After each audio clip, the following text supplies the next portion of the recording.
Welcome to another episode of Game Changers, where we delve into the minds of innovators reshaping our world. And today we have the pleasure of speaking with Jason Cozens, the CEO of Glint. And under Jason's leadership, Glint has revolutionized the financial landscape by enabling users, everyday people like you and me, to buy, sell, and spend gold as everyday currency. Jason, it's a pleasure to have you back with us. Anna, it's great. It's great to be back with you on the podcast. Thanks for inviting me back. Yes, well, as the saying goes, make new friends, but keep the old. Those are silver and these are gold. You like that? I love that. Can I use it? Yes, use it, put it in your pocket. But this is a sentiment that resonates with Glint and all that you're doing, your mission to bring this value, timeless value, to modern finance. And so we're excited to hear some of your recent updates and developments. What's new with Glint? Well, it's interesting that little phrase you came out with, because I'm very excited to tell you that we've just launched today a silver wallet. So for the first time on Glint, that our users can't just buy gold in any amount and save it, but also spend it. They can actually buy, save, and sell silver as well through the app. So yeah, well, it's a major milestone for expanding our product offering and meeting our strong user demand.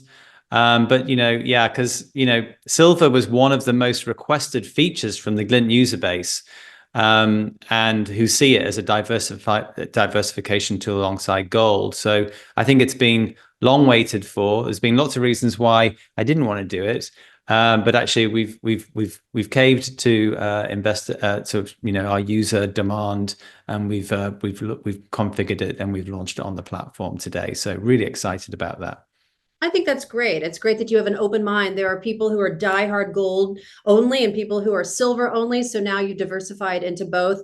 But for those who might not know about silver, why would one buy silver?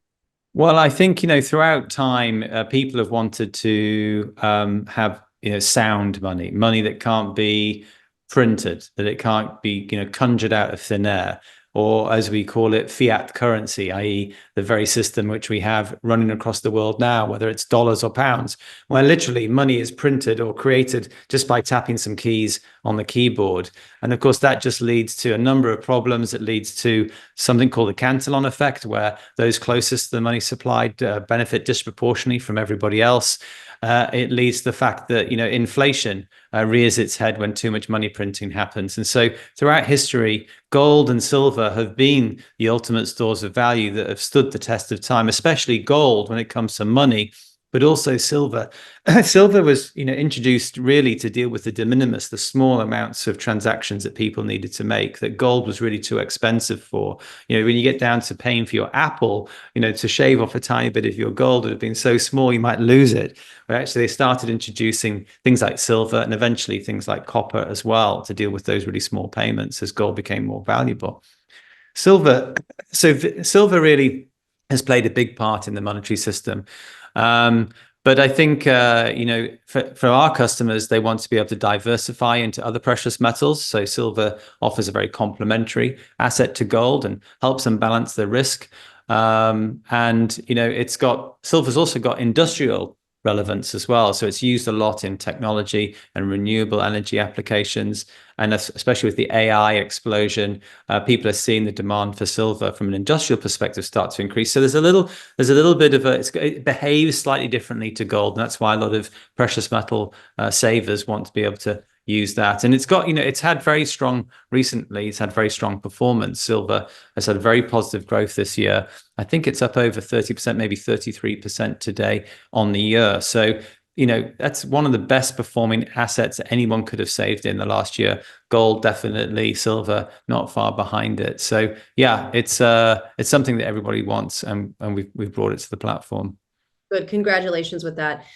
Jason, I don't know if you've heard, but over here in the US, we had an election, and in case you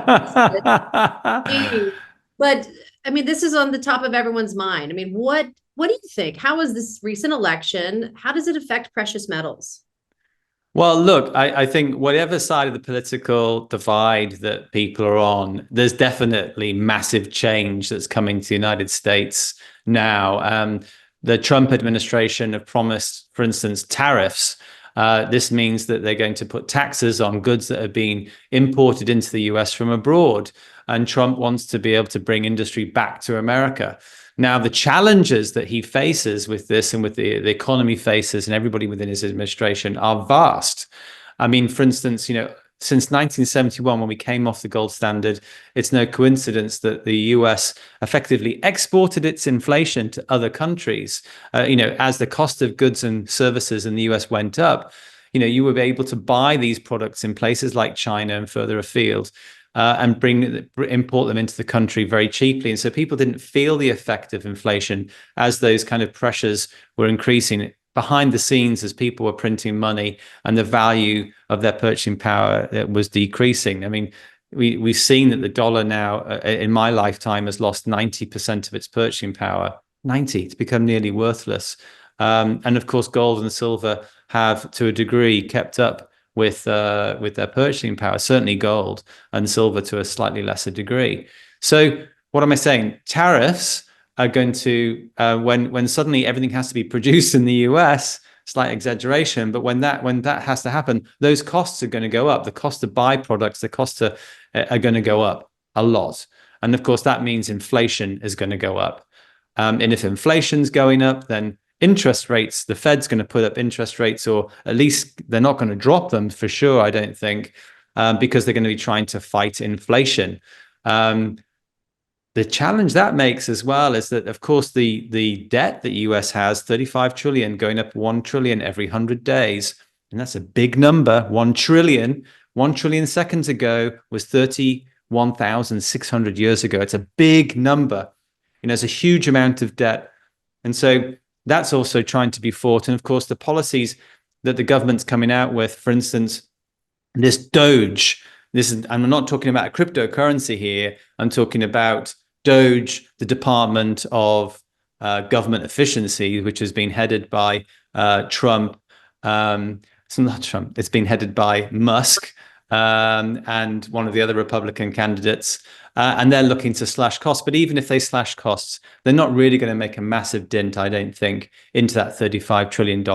They might slow it down, but they're not really going to change anything systematically. So part of me actually believes that they want inflation to make that $35 trillion feel less than it really is.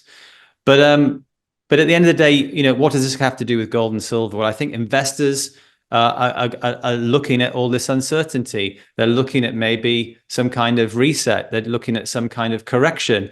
I mean, people like Warren Buffett, what does he know? He's just sold a lot of his investments. He sat on a huge pile of cash, $325 billion in cash or cash equivalents. What does he know? He's taking his money out of the system. What do you want to do about it? Investors that we see, certainly a lot of our clients, are putting their money into gold and silver. And I think there's a bit of for some people in the US, half the country is celebrating, other half are doing commiserations. But those people will start to think about, actually, how do I protect myself from inflation? Interest rates are not coming down as well. What do we do about all of this? We've seen gold, for instance, go up 33%, 35% this year, silver up over 30%. I think people are going to stick with gold and silver. So, yeah, I think it's very bullish for gold and very bullish for silver. And that's the answer. What do you do? Will you find a stable alternative in today's very volatile economy? And maybe silver and gold is just that.